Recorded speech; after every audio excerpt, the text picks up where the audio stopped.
तो यहाँ पर लोगों की जिस प्रकार से भीड़ दिखाई दे रही है, लोगों की जिस प्रकार से यहाँ हरकतें दिखाई दे रही हैं, उसे रोकने के लिए क्यों जीआरपी का कोई जवान या अभी तक कोई पुलिस सामने क्यों नहीं आती। तो ये जो तमाम दावे हैं जो रेलवे की ओर से किए गए हैं, इसमें कितनी सच्चाई है, उन सभी की पोल इन तस्वीरों के द्वारा खुल जाती है, जहाँ पर लोग पूरी तरीके से मनमानी कर रहे हैं और उन्हें रोकने टोकने वाला कोई नहीं है। इस पर भी शक और शुबा है कि क्या ये जो सभी लोग यहाँ पर लद रहे हैं उन्होंने टिकट लिया भी है या नहीं। दोनों ही सूरतों में यहाँ रेलवे पर सवाल खड़ा होता है और साथ ही साथ बड़ा सवाल आम लोगों पे भी खड़ा होता है, जो कि इस प्रकार से कर रहे हैं, रोजाना इस प्रकार से लद कर जा रहे हैं, क्योंकि अपनी जान अपने हाथ में होती है। अपनी जान की सुरक्षा की पहली नैतिक जिम्मेदारी हमारे खुद के ऊपर होती है।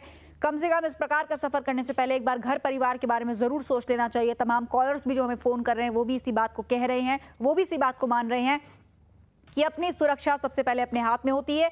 ऐसा जान लेवा सफर करने से अच्छा है कम से कम थोड़ा रुक के पहुंच लिया जाए, थोड़ा देरी से पहुंच लिया जाए। ऐसी भी क्या जल्दी है जहां पर जान का खतरा है। तो रोजाना ये मौत की ट्रेनें ऐसे ही चलती हैं। तीन तस्वीरें आपके सामने हैं, जहां पर एक तरफ बेपरवाह प्रशासन दिखाई देता है, एक तरफ मथुरा से गोवर्धन जाने वाली ट्रेन है जिसका वही हाल है, और यहाँ हमीरपुर के सूरतपुर डिस्ट्रिक्ट से निकलने वाली ट्रेन जो चित्रकूट की ओर जाती है उसका भी वही हाल है। यहाँ पर स्टेशन कम, स्टेशन की जमीन कम और लोग ही लोग नजर आते हैं। रेलवे स्टेशन की छतों पर लोग पहले से चढ़े होते हैं कि जैसे ही ट्रेन आकर रुकेगी सीधा छत से ट्रेन की छत पर कूद जाएंगे और अपनी जगह पक्की कर लेंगे। जिन लोगों की सीट रिजर्व है वो पहले से ही अंदर बैठे हैं, और जो बाकी की भीड़ है, जो हजारों लोग आपको स्टेशन पर दिखाई दे रहे हैं, वो सभी दरवाजों पर और खिड़कियों पर लटकते जाते हैं। हमारे साथ रविंद्र सिंह, हमारे रिपोर्टर मथुरा से फोन लाइन पे जुड़े हुए हैं। रविंद्र, यहाँ पर पीआरओ साहब दावा कर रहे थे कि पूरी तरीके से जीआरपी की व्यवस्था है, आरएएफ की भी व्यवस्था की गई है, कई एक्स्ट्रा ट्रेनें चलाई गई हैं। इन बातों में कितनी सच्चाई है? जी आशा, मैं बता दूं, जहां तक रेलवे प्रशासन के जो दावे हैं वो केवल दिखावे के लिए होते हैं, और हमेशा ही इनके दावे जब जब ये त्योहार नजदीक आते हैं, रेलवे प्रशासन अपने ऐड के थ्रू और लोगों के ये विश्वास दिलाता है कि आपको बेहतर सुविधाएं मिलेंगी, बेहतर यातायात मिलेगा, बेहतर सुविधाओं के साथ आपको आपके संबंधित जगह तक पहुंचाया जाएगा। लेकिन जैसे ही भीड़ इनके दावों पर विश्वास करके और स्टेशन तक पहुंचती है, वहां देख के लगता है कि जो ट्रेनें इनको चलानी चाहिए थी, जिस भीड़ के अंतराल पे जो ट्रेनें चलानी चाहिए थी, वो ट्रेनें नहीं मिलती है, जिससे आदमी कहीं ना कहीं मजबूरी में आकर इस जानलेवा सफर को करने में मजबूर हो जाता है। वहीं इस सफर के चलते अपनी जो नाकामी है, रेलवे प्रशासन छुपाने के लिए कभी ऐसी हरकतें करता है जिससे आउटर पे ही ट्रेन रोक देना। आप जो पीआरओ है उनसे मेरा एक सवाल था सीधा कि रेलवे विभाग को क्या जरूरत पड़ी थी कि स्टेशन से मात्र 1 किलोमीटर पहले ही ट्रेन को रोक देना। ऐसी बहुत सी चीजें हैं जो रेलवे प्रशासन की सीधी एक नाकामी साबित करती हैं, एक नाकामी साफ तौर से दिखाती हैं कि रेलवे स्टेशन तक ना पहुंचने से पहले ही उसे रोक दिया जाए। जी आस्था। रविंद्र, लोगों को स्टेशन पर उतारने से पहले, स्टेशन या प्लेटफॉर्म आने से पहले ही ट्रेन रोक दी जाती है ताकि लोग वहीं से वहीं उतर जाएं और जो बदइंतजामी की पोल है या फिर ये जो नज़ारा है वो लोगों तक ना पहुंचे, कोई इसे देखने ना पाए।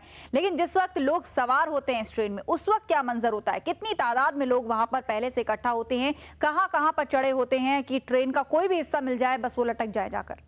जी आस्था, ये एक बिल्कुल चौंकाने वाली चीज है कि हम अपनी जान की स्वयं रक्षा न करते हुए केवल एक सफर करने के लिए कहीं भी लटकने को तैयार हो जाते हैं। लोग देखा गया है कि चलती ट्रेन के पीछे जो कपलिंग होती है वहां बैठे होते हैं, जो पहिए के ऊपर पैरदान होते हैं वहां तक कई लोग एक पैरदान पे लटके हुए होते हैं। अगर जरा भी सी भी चूक हो जाए, जरा किसी का अगर पैर फिसल जाए तो लगता है कि 50-100 लोगों की वैसे ही एक पैर फिसलने से 50-100 लोगों की मौत हो सकती है। इतनी भारी रिस्क लेने के बाद ये लोग कैसे भी अपनी मंजिल तक पहुंचना, जहां मेला स्थल है वहां तक पहुंचने के लिए इस कदर रहते हैं कि वो ट्रेनों की छतों पे और बराबर से पेड़ों से होते हुए ट्रेन पे चढ़ने की कोशिश करते हैं, या बराबर से जैसे भी उन्हें मौका मिलता है टीन शेड से होते हुए कैसे भी ट्रेन पे बैठना चाहते हैं बस। तो लोगों के अंदर भी बिल्कुल सब्र नाम की चीज देखने को नहीं मिलती। उनको लगता है कि कोई भी कोना मिल जाए और वो जाकर अपनी जगह पक्की कर लें, और इसीलिए ट्रेन रुकने से पहले ही लोग टूट पड़ते हैं। इस प्रकार से क्या हादसे भी हुए हैं? पहले लटक कर लोग जा रहे हैं, रास्तों में पुल पड़ते हैं, नदियां पड़ती हैं, इस प्रकार से कोई हादसे भी अभी तक सामने आए हैं जिसके बाद भी प्रशासन ने सुध नहीं ली? हाँ जी, आशा मैं बता दूं आपको, अभी इससे पहले एक जयपुर मेला हुआ था, उसमें एक व्यक्ति इसी तरह ट्रेन की छत पर बैठ के आ रहा था और स्लिप होने के बाद उसकी मौत हो गई थी। वहीं रेलवे ट्रैक पर ही पड़े उसकी मौत हो गई थी और रेलवे प्रशासन वहां तक नहीं पहुंच पाया था। हमारे चैनल ने ही उसे सबसे पहले दिखाया था, जिसके बाद उसके जो व्यक्ति था, जो यात्री था, उसकी मौत होने के बाद उसे मुकाम दिया गया था। जी, तो यानी पहले भी हादसे होते रहे हैं और अब सबसे बड़ा सवाल ये है कि क्या अब किसी और बड़े हादसे का इंतजार कर रहा है रेलवे प्रशासन? आखिर क्यों नहीं रोका जाता है ऐसे लोगों को?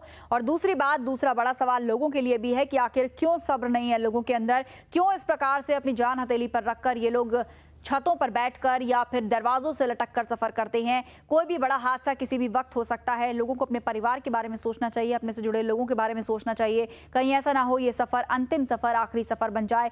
उससे लिए सबसे पहले जरूरी ये है कि अपनी सुरक्षा का ध्यान स्वयं ही रखा जाए। और दूसरा बड़ा सवाल रेलवे पर खड़ा होता है, रविंद्र, आखिर इतनी बड़ी तादाद में प्लेटफॉर्म पे एंट्री हो कैसे जाती है लोगों की? क्या कोई चेकिंग नहीं है कि कितने लोगों के पास टिकट है? और बहुत सारे लोग ऐसे ही हैं, ज्यादातर ऐसे ही हैं इस भीड़ में, जिनके पास टिकट ही नहीं है।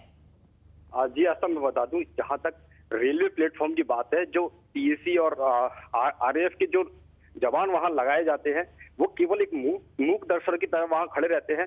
उनको केवल अपनी ड्यूटी और अपनी टाइमिंग से मतलब होता है। कौन आ रहा है, कौन जा रहा है, इस पे उनका कतई ध्यान नहीं रहता है। और फिर दूसरी सबसे बड़ी बात है कि जब लाखों की संख्या में लोग स्टेशन पे पहुंचते हैं, तो वहां चंद सिपाही, चंद कर्मचारी वहां क्या कर पाएंगे?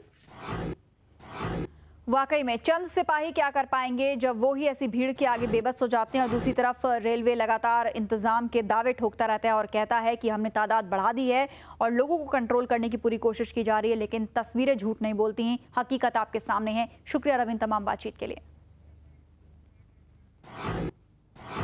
तो इसी के साथ ही हक की आवाज में इतना ही। हमें दीजिए इजाजत। आप देखते रहिए महुआ न्यूज लाइन।